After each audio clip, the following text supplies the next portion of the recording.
Hi, and welcome to the FARcast. I'm Alex Helmbrecht, and I'm joined here today with my co-host Daniel Binkard and our guest, Associate Professor in the Health, Physical Education, and Recreation Department, Bryan Dorrel. Welcome. Thank you, gentlemen. Hopefully I got your name right. You did. Okay, good, perfect. good. I'm 1 for 1. I'm just going to call you Bryan now. This is great. We got it. That's easy enough to pronounce. So thanks for joining us today, Bryan. Tell us a little bit about yourself. Where did life kind of take you before you wound up here at Chadron State? And then maybe where'd you go to college? Stuff like that. I was born and grew up in a town in northwest Missouri called Maryville. So it's a town a little bit bigger than Chadron, but very similar. We have a state college there as well, and a Division II school athletically as far as competition level and things like that. But grew up in Maryville and went to college there, did my undergraduate there, and received a degree in physical education and health with teaching certificate. At that time, I'm an athletic trainer as well. And at that time, the athletic training, world has changed drastically. But back then, it was an internship route. So we would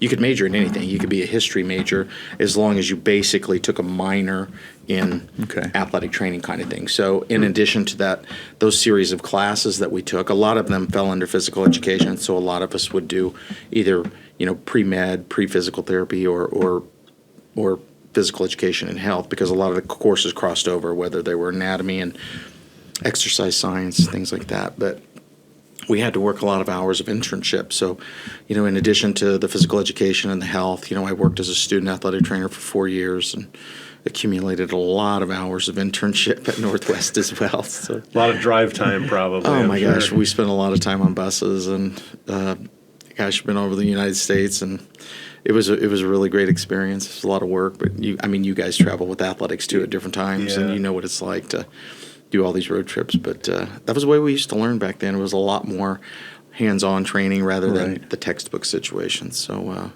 anyway, I went to Northwest, and after I graduated there, I went to grad school at Northern State University in Aberdeen, South Dakota. Sure. Again, it's a very similar sized school. Yep.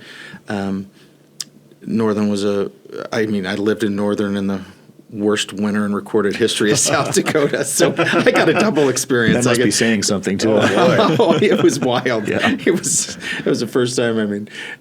You hear the term cabin fever, and you hear people joke about it. Well, you realize it's not a joke when you have 10 feet of snow and you can't walk outside during the winter. But it was quite an experience. So, had a great athletic experience up there too, working with some great coaches. There was our head athletic trainer, Roy Strong, was an amazing mentor to us, and worked with Bob Olson, who was a legendary basketball coach up there, just a wonderful person.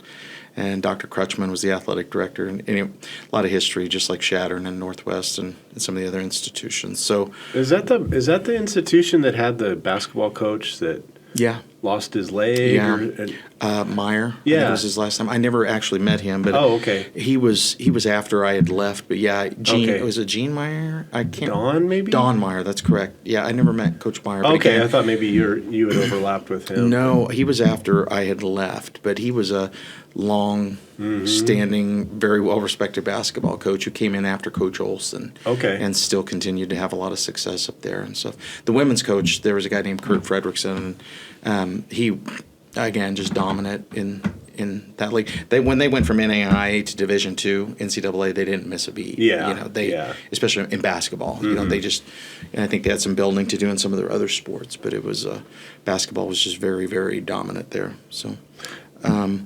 So grad school at Northern State University, the Wolves, and that's probably where you met your buddy Josh. That is exactly, right? Yeah. It's Josh Ellis, who's on the faculty here. So yeah, I actually met Josh first day I started at Northern, and I went. And you stayed. I did. Yeah. We could say that he's a friend of the pod. Yeah. He's a good dude. Yeah. And it's like one of those things. Sometimes you meet, some of your long-term friends that you've met over the years. I always think that's funny. I think it's kind of like human characteristics I find really interesting, and I find it interesting when you really mesh with somebody, personality-wise, joke-wise. You have the same sense of humor. Mm-hmm. Well, I can remember to this day when I met him. Within 10 minutes, I knew we were going to be close friends, and we were just same sense of humor, Yeah. same profession. Here we are. And kind of a funny story from graduate school. Josh and his wife, they had their first child when they were still in college. So you can imagine, the challenge of, one of them being in grad school, one of them just graduated. Yeah. And I will never, we still laugh about it. So they were, there was some stress, and I can't even remember where we were at or how this, I could tell since something was wrong. I said, "Is everything okay?" He goes, not really. He was working nights at it was like an Applebee's or kind of a place. He was bartending and it was like, serve food and all that stuff. And then his wife was working at a department store, like in a women's clothing area and things like that. But she had work nights on Thursday nights, and on Thursday nights he was supposed to go there at 5 o'clock. Well, here they are in grad school. I mean, how much extra money do you have to pay for babysitters, right? Yeah. And I said, "Is everything okay?" He goes, No, we're having a heck of a time. I said, "What's wrong?" He said, "Well, we really can't afford a babysitter, and I can't really afford to quit my job." And I said, "Well, what's the scenario? And he said, "Well, I have to go to work at 5 and just need somebody to babysit until 8, for like 3 hours till dawn gets done." And I said, I have a little sister. We have I have 2 brothers. I have 3 of us boys, and then we had a baby sister, and then I come from a big Irish Catholic family, So you can imagine the number of cousins, right? So Sure. I said I can babysit for 3 hours, And at that time, Sierra was like 1.5. She was toddling around, and at that really fun age, where she could hold her own bottle. I didn't have to do too much work, but Josh was. I think when he proposed it to his wife, she was like, "What?" I said, "Hey, you need me to babysit? I'll come over." And it pretty much that turned into the way that they both kept their jobs for that time period. So his oldest, I babysat for her for probably about a year in grad school. So it was my contribution to Josh's education. So he kind of owes me. Yeah, no kidding. I probably saved him thousands of dollars in babysitting fees. Plus, it's like an active age for those kids. They're moving around all the time. So, babies are easy. You just put them in the thing and let them go. But, when the kids actually move, that's the game changer. Well, it was kind of funny because it would always be her time to eat. So I'd give her a bottle, and she'd pretty much fall asleep. So it was pretty, was pretty. Yeah, then you watch TV. Yeah, basically. That's essentially what I did, or do homework while she slept. Babysitting is kind of a scam. They're little. Spoken from a guy who never did. Now she's all grown up and graduated and everything else. So, but after Northern, my first job was at a community college in Kansas, where I was the head athletic trainer. I was only there for 2 years, and I went to Baker University in Kansas. Also, I've kind of been a bit of a journeyman, but as you know, in athletics and in college sports, it's often it's kind of challenging sometimes. You end up having to move for quality, for better opportunities and money, just like with coaching. Went to Baker, then I was at William Jewell College in Kansas City for quite a while. Side note, besides working as an athletic trainer, I've always been an educator. I've always seen myself as an educator / athletic trainer. So at Baker and at Jewell, I was teaching biomechanics and exercise science and care and prevention of athletic injuries and so on and so forth. At William Jewell, I helped establish the first, or I don't think it was the first, but restart their physical education program and their health science program and things like that. So after that, I was at Washburn for a couple years and as the program director for athletic training. And that's when I really had kind of transitioned over from being a practicing athletic trainer at the college level to really trying to teach it. And at Washburn, I'd really been thinking about getting my doctorate. I just didn't know when, and it became really apparent to me at that moment after doing that for a couple of years, a couple of seasons. I was like, all right, this is the time, and it's time to go do this. It's time to transition to academics right now. And I simultaneously, a former mentor called me and from Northwest, where I did my undergrad, and Terry Robertson, and said, "Hey, we need somebody to teach these classes. I hear you want to work on your doctorate. Why don't you come back to Maryville?" And so I went back to Northwest, and I taught anatomy and biomechanics, and I've taught research methods. I've taught a lot of different courses, like in the health science and physical education, athletic training backgrounds. So following Northwest, I took the opportunity to go down to Texas for a year and to work in an athletic training education program. And then at the University of Colorado in Colorado Springs as a visiting professor for a year in athletic training as well. So the last 5 years primarily been focusing a lot on athletic training education stuff. So Nice. Tons of experience. Yeah. So where would you say your passion for athletic training came from? That's a good question. I don't know. I've always had a drive to help people, and I've always had a drive to improve things, and I've always had a strong drive to do the right thing in regard to the education of students and the growth of students. So I've always had this drive to try to fix things. So I think there's a piece of it there. We were highly involved with Scouts when we were kids, Boy Scouts, and of course we had a lot of first aid training and training like that. Yeah.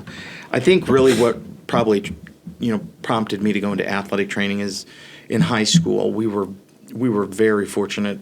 I don't know of another high school our size that had an athletic trainer, but we had a guy named Ed Wagner who was working as an athletic trainer. He was a graduate student out the college, and then he would come to the high school and cover our sports. And I can still remember the first meeting here. You're a freshman in high school, kind of overwhelmed by your first year playing high school football, those types of things. And this guy walks in and introduces himself, tells us his name, and we're like, "What's this guy do?"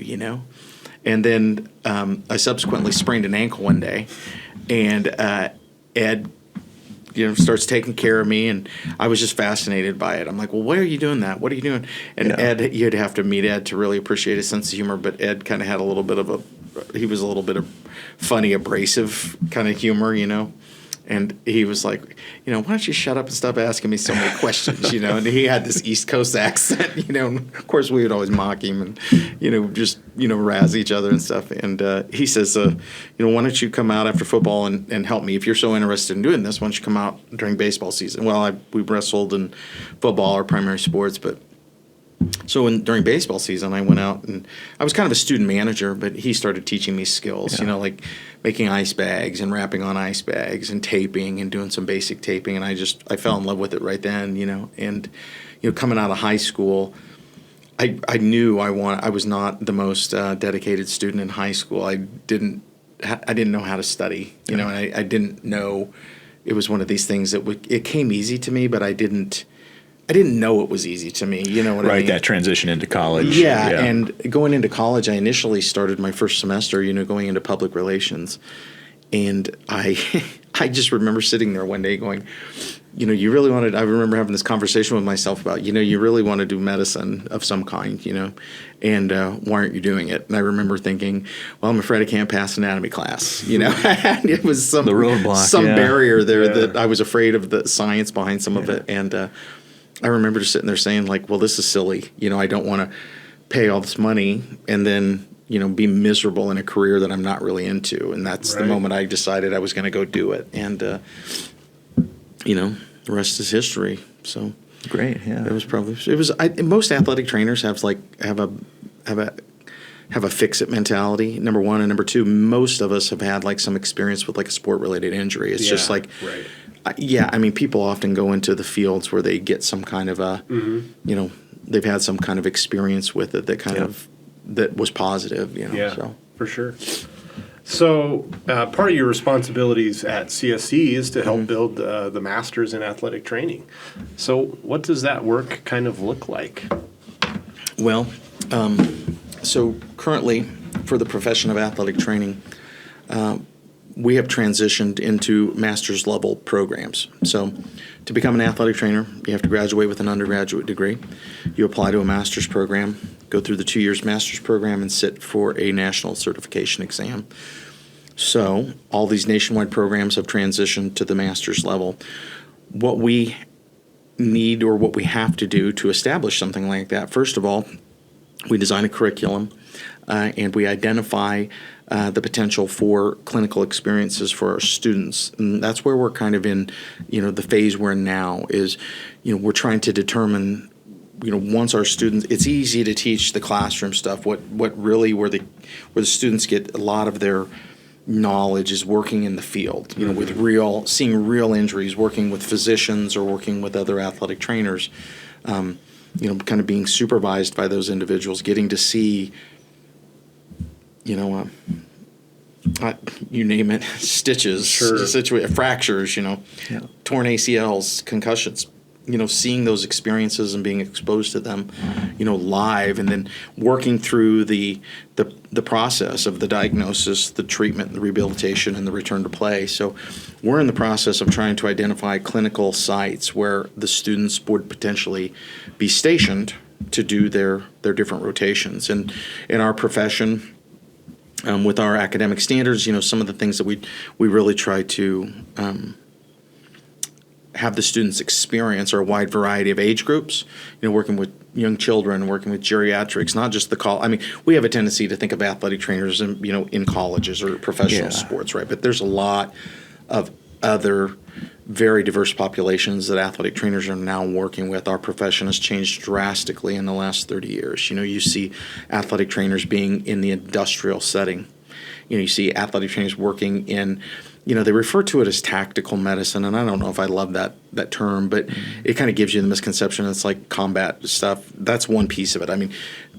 You see people working in this setting with firefighters and police officers and in the military, and it's the term is kind of a bit of a misnomer. An athletic trainer's not going to be stationed with a group going out and kicking indoors and potentially taking care of gunshot wounds, but what they are taking care of are these situations where these people who are laden with heavy gear, just like a contact sport athlete, are like a firefighter reaching through the window of a car wreck to stabilize someone for 15, 20 minutes. That's a serious strain on your back. These people, the injuries, the vast majority of injuries that these tactical athletes suffer are similar to those of a contact sport athlete. So that makes sense. Knees. Never even thought of it. It makes sense. Knees, ankles, backs, concussion. With anybody who's working, like police officers, any loud things that go bang. There's a side effect to that, and it's concussive forces, and it's noise, and it's concussion. So on and so forth. So you see athletic trainers now being placed in all these different scenarios, industrial, working in factories where there's big assembly lines where, they're assessing, the biomechanical, the ergonomics is what the term we use. Like, is it ergonomically correct for this person to work at this space all day long, right? If somebody comes off the line, if you move somebody else over? It's like these people suffer. They're doing physical things all day long. They suffer the same musculoskeletal conditions that athletes do. So you see, we are currently trying to set up, potential clinical experiences where, they have a wide range of experiences with age groups and in different scenarios. And part of it's not just getting them experience, it's also exposing them to these different opportunities. Like, well, where do you want to work? You want to be at the college and the high school? You want to work at you want to be stationary, you want to work with a doctor in their office, being a physician extender? Do you want to, have do rotations at high schools in a big city? There's just a lot of opportunities now for athletic trainers. Sounds like it. And that program's expected to begin? Well, we're hoping to begin next summer. We're hoping to launch. That's my goal and our goal. We have several things to accomplish before then that they're very doable. But it's kind of interesting when I'm learning this. Having Chadron doesn't have a program like this, and I've never worked somewhere where they didn't have kind of a precursor program. So installing a medical program is different than some of the other programs that I have traditionally been involved with. If I wanted to start teaching,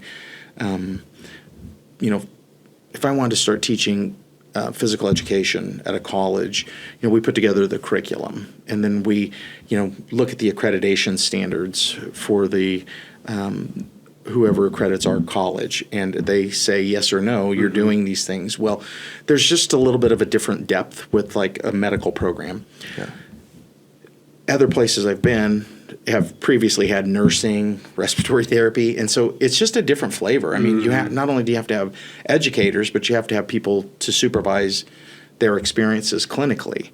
So if all these different medical programs are different. In athletic training, we have traditionally identified opportunities in the public where another professional works, and then we station a student with them if they want to mentor them. It's not something anybody has to do, right? It's something that they kind of have a calling to do. They want to have a mini-me running around with them, showing them the ropes and, teaching them the skills and, observing them, monitoring them, having a backup plan, being the backup for them. So we have some things that we're trying to still figure out. I mean, we have several moving pieces. We've got to get a classroom. We've identified a room on campus, and we've got to get that remodeled into a laboratory, like a mock athletic training room with desks in it. And right. We've got to have some space to do that. We've got to, there's a large, it takes a little bit to get something like this going. I mean, we have to purchase all the ultrasound and stim machines. We have to, have whirlpools and all the rehabilitation equipment, all that stuff. So we're in the process of getting ready to make a purchase on some of that stuff. We've done our due diligence for the state of Nebraska and gotten 3 bids on all of our equipment. Yeah, we're well aware of that. Yeah, stuff. how that process works. So so our goal is to start next summer, but we've got good. We've got some challenges. The big challenge right now is the clinical side. So with again, we have a goal on how many kids we want to carry. So if we want to carry X amount, let's say you want to carry 12 kids per cohort, we have to find enough clinical sites where 12 kids would be appropriately mentored and observed at that space. So we can't take 12 kids and stick them with one athletic trainer at the college. So be too many. Right. Nice. So in addition to that, what other classes do you teach here? Well, right now I'm just teaching first aid and safety, Red Cross safety for adult, child, and infant. And we're teaching care and prevention, or I'm teaching care and prevention of athletic injuries right now. So. Okay. I imagine the master's degree prep is keeping you plenty busy aside from that. When I have, I mean, it's like again, it's like we're working through these things. Like, we have to have a lot of meetings, a lot of conversations. How are we going to do this? Where are we going to do it? And how's it going to happen? And things like that. Mm-hmm.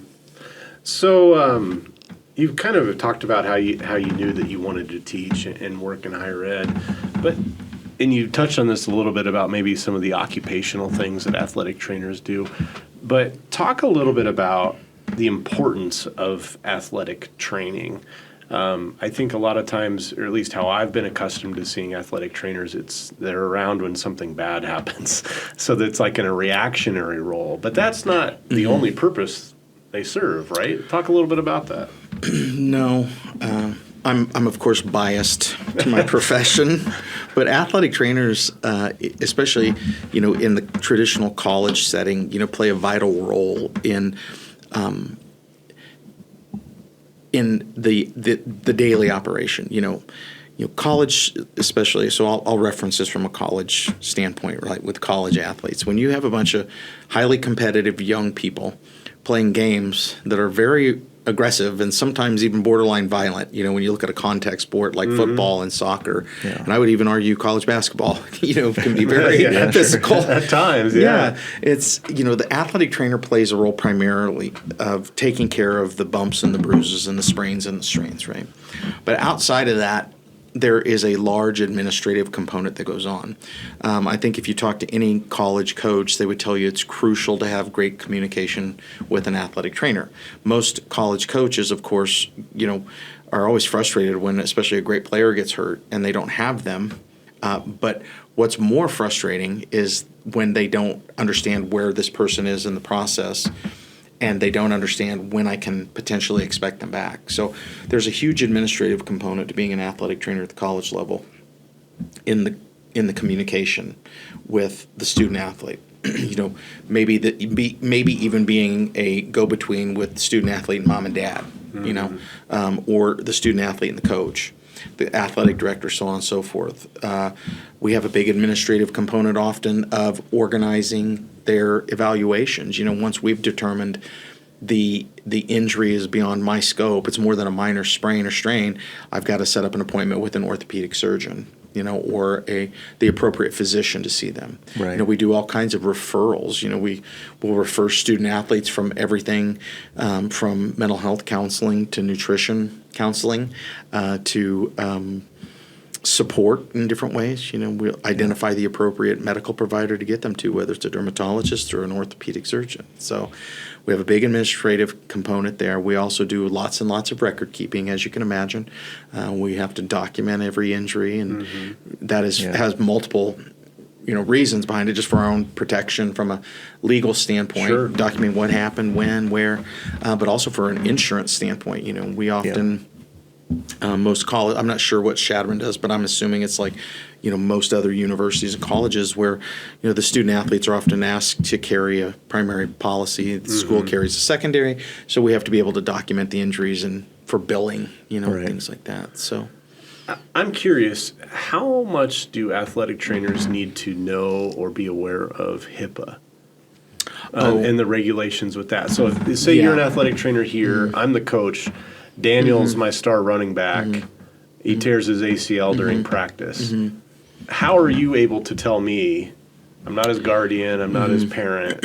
Well, how does all that stuff work? Well, we have waivers. We ask the student athletes to sign HIPAA waivers, so where there's limitations on the communication about their private information, right? So if you're going to be a student athlete for Chadron State football team, the coach has the right to understand where you are in the injury process, And there may be times where there are details withheld, right? Like if we have a student athlete who, let's just say, has a mental health challenge, and that is something sensitive to them, that they may not want all the specifics known, right? You don't have to tell a coach every detail about what may be causing the athlete to feel challenged. They just need to know that it's a mental health challenge, and the athlete's being referred, and here's the recommendation from the medical provider on their status right now. Full go, limited, or no go. And so most student, occasionally, I've rarely had an experience where a student athlete had had some concerns about the HIPAA thing, in regard to the communication between, the athletic trainer, the coach, and themselves. I've had more of a FERPA situation, honestly, where a student athlete didn't want, academic information, being shared with third parties such as parents, which can be very challenging, especially when mom and dad maybe helping financially, and you've got, it's like, interesting balance. You talk to your son. That's an A and B conversation, and you see yourself out of it. So that's interesting. I've always felt that the supportive entities that are around athletic teams, whether that's trainers or statisticians, whatever, filmers, are always kind of a natural. They serve as like a natural bridge, and if the communication is good, it seems like the team is more successful. It's interesting how it's like an amoeba. Well, it's no doubt, and I mean, I think the most successful athletic teams that I've ever worked with, not to pat athletic trainers and myself on the back, but we in those moments, we were seen as, this will not work without you. And it was in a perfect flow situation. What it looks like is, if you think about the course of a football season, 10, 11 games, 12, 13 if you go into the playoffs, right? You're going to have injuries. There's no question about it. So it's like there's the early injuries, the mid-season injuries, and the late season injuries. And you constantly have this situation going on where kids are undergoing rehabilitation, returning to play, trying to get back as soon as possible, while other kids are, unfortunately going down, with those next games. So it's every stage. It's this cycle of I've had a lot of conversations with college football players. They become very frustrated. I'm so hurt. Like, listen, you have to expect to get hurt. Or that kid who's sitting second on the depth chart who acts like they're disinterested or I should be starting. Well, you better pay attention because you're going to be, most likely. Yeah. You know what I'm saying? And Yep. it's like they don't think about it like that. And it's like in the college, this ebb and flow of the depth chart and who's ready to go. Well, what is vital to, or how athletic trainers can very much help the success of a team is being able to, number one, communicate to the coaches, but number two, being able to facilitate an expedited process, especially with like working closely with a hospital or a surgeon to get X-rays, MRIs at an expedited rate, so we can get the information. Again, coaches, in my experience, of course, nobody wants to see a kid get hurt, but when they know the kid is hurt, the question is, well, how long will they be out? Right. Do I got to get my third string guy through 2 or 3 games? Do we got to pay attention and mentor and really work with this kid closely, or and then I'm going to get my first string kid back at this point, where I can now kind of takes a load off that stress. Yeah. Or that.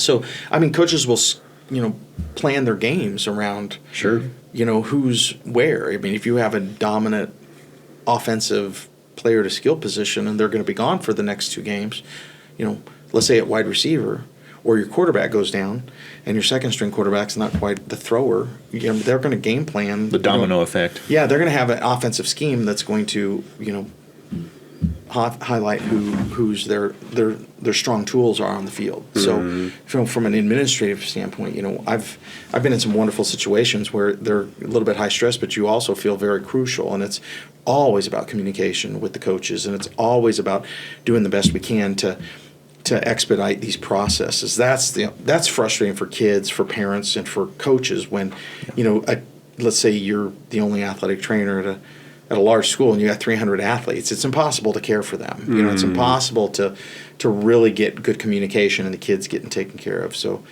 during there's a limited number of contests. Kids spend their entire year and sometimes lots of their life prepping for these moments. And then to have an injury and then be sitting there in limbo and not knowing what's happening or how long it's going to take, that is when it gets very disheartening for everybody. Mom, dad, everybody, coach, everybody. So. Oh, yeah. So in the course of your time working with all this, so what are some of the big changes that you've seen? What are the notable changes in the field? Oh, wow. Yeah, that's a great question, too. And I was just talking about this in class yesterday. So, I mean, there's been huge advancements in regard to how we manage different injuries. And I think one of the easiest examples is like an ACL tear. 25 years ago, college, maybe longer, you'd have a kid tear an ACL, and the standard protocol was to put them in a knee immobilizer, straight leg knee immobilizer, which is essentially like a cast, right? And we now know, atrophy and neuromuscular changes occur within 24 to 48 hours. Okay. Right. Well, the thought process back then was like, well, they've torn their ACL, the knee's unstable, we better protect them. We now know, as long as they're not twisting, planting, pivoting, they may feel a little bit of instability, but they're still going to respond much better than if we immobilize them for 3 or 4 weeks before their surgery. That's almost like you're almost giving them like, I don't even know. It's a I don't know the terminology I'm looking for. It was so detrimental to them returning. Well, it sounds like a delay in recovery. Thank you. That's the way to say it, a delayed recovery. Okay. Because of the philosophy was to protect versus we now have this terminology or this idea that we prehab people before they go into surgery. Yeah. It's much more aggressive, as long as we're not doing further damage, right? Just keep that blood flowing. Yeah, keep the blood flowing, keep the muscles, keep the range of motion full, keep keep them strong as possible, and they recover much more quickly. So, back then we would do this immobilization, we would have surgery. It would be a year process, and now you're seeing students return to within 5 months, they're back to doing the level of conditioning. They may not be perfectly ready to be a college level athlete again, but they're at that place where they can absolutely do very aggressive, speed, power, strength training. That's probably one. Concussion's another big area that's changed drastically. Oh, sure. Yeah, again, I'm older than you guys, but I can remember getting knocked out in a football game on a kickoff return and, everybody laughing. Dust it off. Everybody laughing. Yeah. Oh, yeah, got your bell ring, and running off the sideline. Right. How many fingers am I holding up? That whole deal. All right, get back in there. And as things have just changed drastically. We did not understand the implications for, traumatic brain injury. We did not understand. We knew some of the signs and symptoms. We knew that you could sustain blurred vision or become unconscious and have some confusion, loss of balance, and things like that. But now, the field has just absolutely changed in, first of all, the diagnostics of it, having pre and post tests, so that if we suspect you have a concussion, we have these set of numbers that you've demonstrated in a healthy environment that we now can check your numbers again.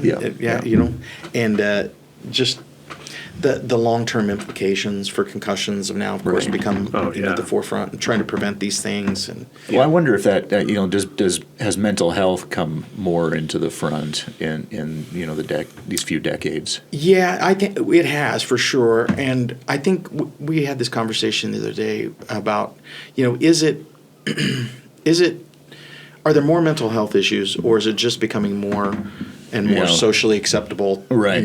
And so I think it's all the above, and I think that the society has become, totally my opinion, I have no evidence to back this up, it's just my anecdotal observation, I feel like as society becomes more and more complex, we have these different things that happen, such as the advent of these tools that we use. We have these computers in our pockets now, right? Yeah. Those are very, very distracting, and we've seen a sharp incline of diagnosed mental health conditions that interestingly coincide with the advent and the use, social media stuff. So it's interesting, is that causing it, or is it just kind of unlock it? Is it like we all have these possibilities of these mental health challenges?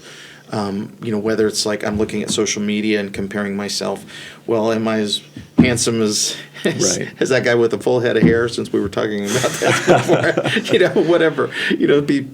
People have a tendency, I think, to want to compare themselves to everybody else. So within athletics and students in general, I think there is an increase in mental health. Number one, I think it's also very, very, it's very much a true story that it's becoming less socially stigmatized, which has always been fascinating to me from a standpoint of, it's always been very perplexing to me that we would stigmatize, this idea that someone would have a mental health challenge.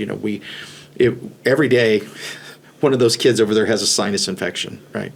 Yeah. And we don't. There's really no stigma about that. There's no stigma with sinus infection, and your sinuses are essentially hollow spaces in your skull lined with a membrane. Like when some kind of a virus or infection, inflames them, and you have a runny nose. Yeah. Yet, when we think about this bundle of billions of neurons that are that's supposed to just work perfectly all the time, right? Well, exactly. I mean, it's responsible for gathering all your sensory information and processing it, and making, your brain's going to be responsible for moving you and for your ability to communicate. And we have these chemicals that get released by what we see, hear, or do, or smell, right? And it's much, much more complex than your sinuses, but yet we stigmatize the most complex function in your body. And that's because it's not understood. Bingo. Yeah. That is exactly right. It's not understood. It's alarming. Like, one of the things that I became really interested in during my doctorate, and I guess what was alarming to me, is like how, when you're finding out how it was optimistically depressing, because while you're there's gaining, so much more still to be done. Oh my gosh. Sounds like an oxymoron. We're making progress. It is. It's like you're learning all this information, and I remember sitting there one night writing a paper, and I was just like, oh my God, we don't really know anything about this. Yeah. And so as I'm trying to discover this, I'm like, reading different pieces of research, and I'm like, oh my God, we don't know anything about this. Yeah. And I finally had to quit looking at this, because you realize what we don't know. Yeah. And for all of the things that we see, and like the concussion thing, all the knowledge that we've learned, we're talking within the last 20 years, this has happened. I can remember the first textbook where they finally published,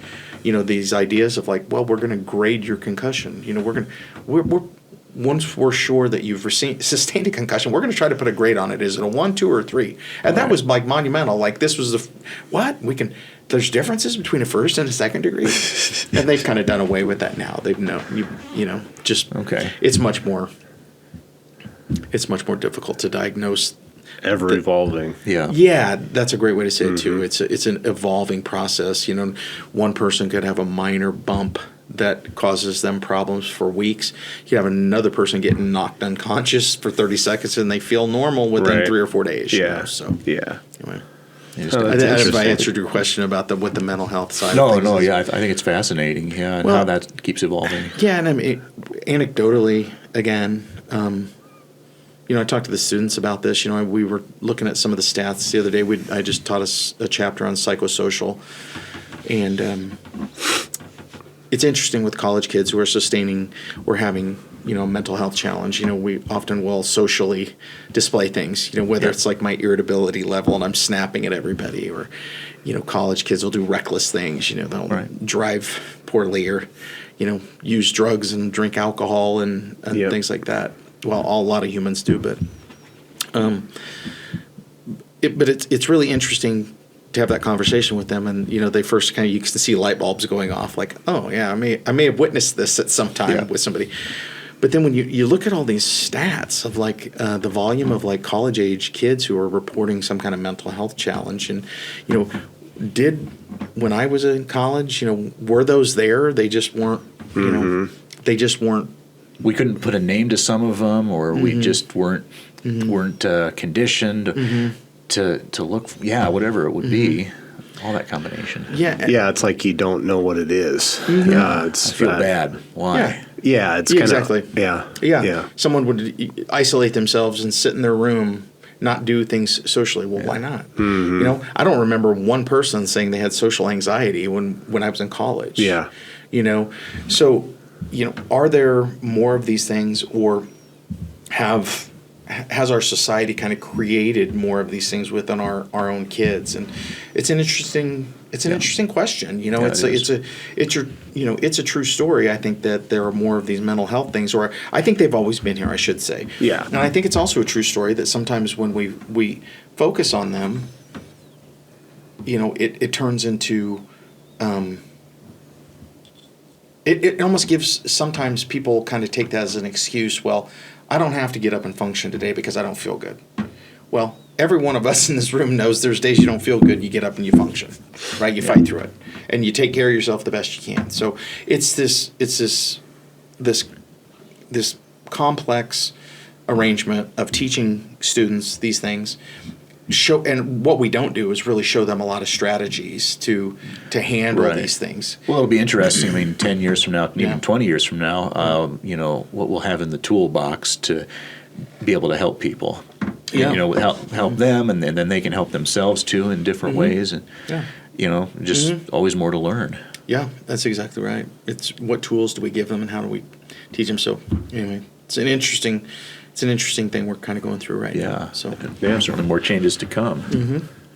Well, we've reached that point where we have some quick hitting questions. So we'll have some easy ones for you. Some top of mind stuff to you. Okay. What's a favorite movie of yours?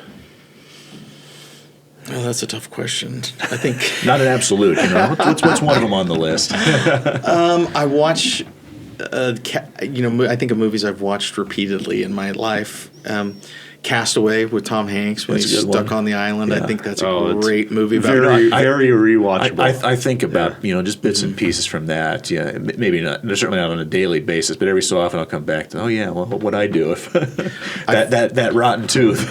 Yeah, and it's my gosh, knocks it out with the skate, the ice skate. I love that movie from the standpoint of like the resiliency of like the human spirit, with the mental health thing that we were just talking about. I love the part where he's talking to the volleyball, and he has this conversation, and you figure out that you're like, oh, he's talking to a volleyball, but then he acknowledges that he knows it's crazy, that he knows. It seems like I read something where the psychologist was going, that was a good coping strategy. Keep you a little bit more sane. How many years? Wasn't it only like 3 years?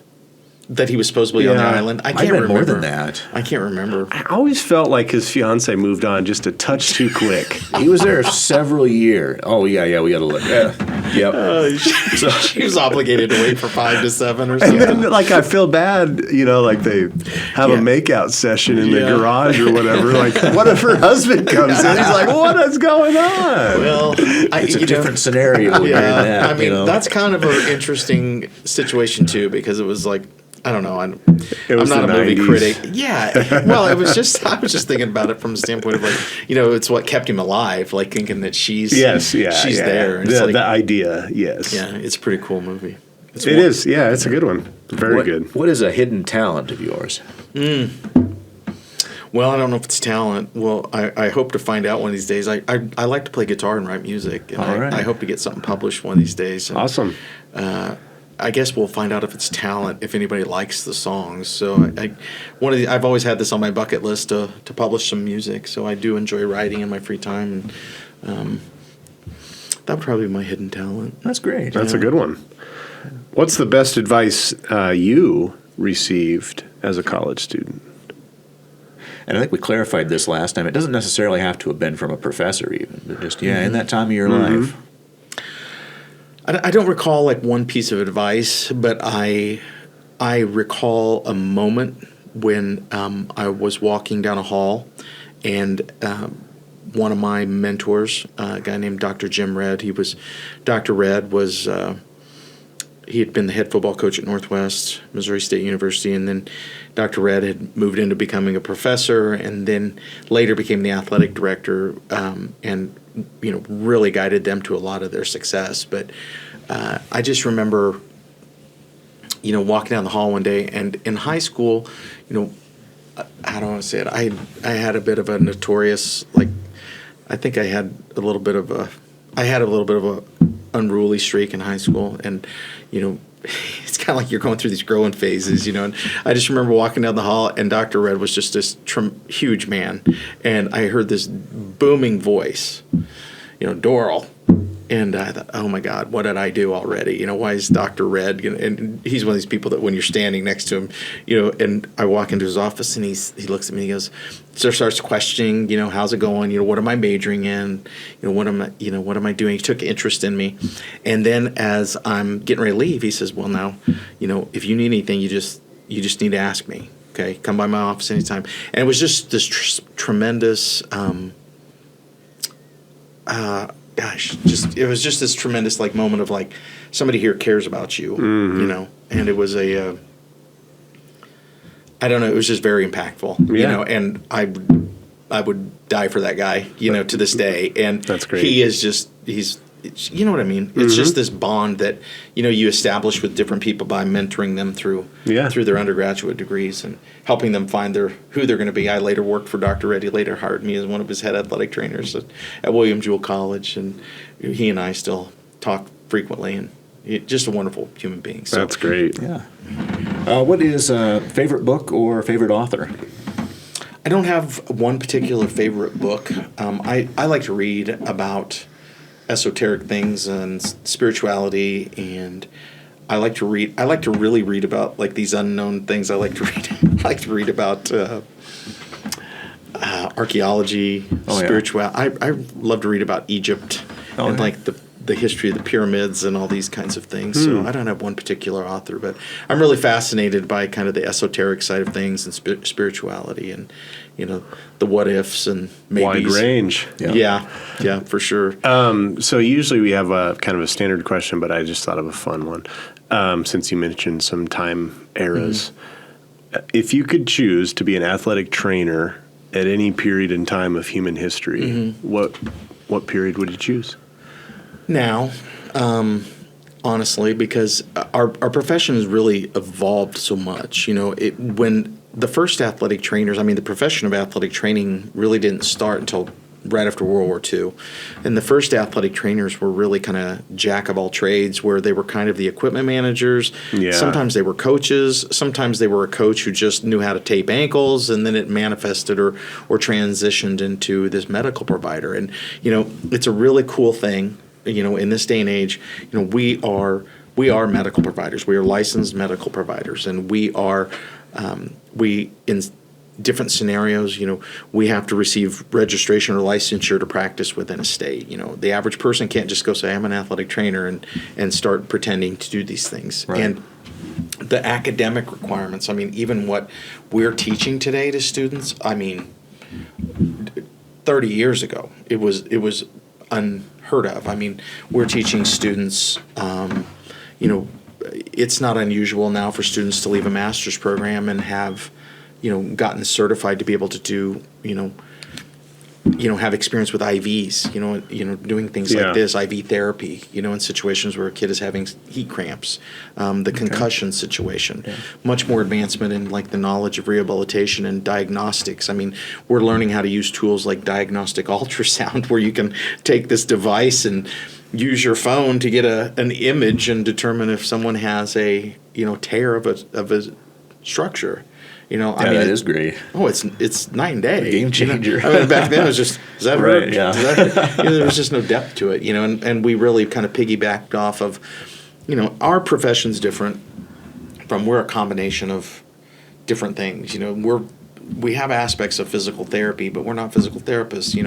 We're very much like a physical therapist crossed with an EMT who has to know how to do life-saving medicine and emergency skills. And so I think right now, long story short, I think this is the best time to be an athletic trainer. The profession's changing drastically. Salaries are changing drastically. More and more other, organizations or businesses are seeing the value in having an athletic trainer on staff. So. Good. The time is right. The time is right. Well, thank you so much for joining us today, Bryan. We really appreciate your time. You're very welcome. Thank you for having me. Yeah, thank you.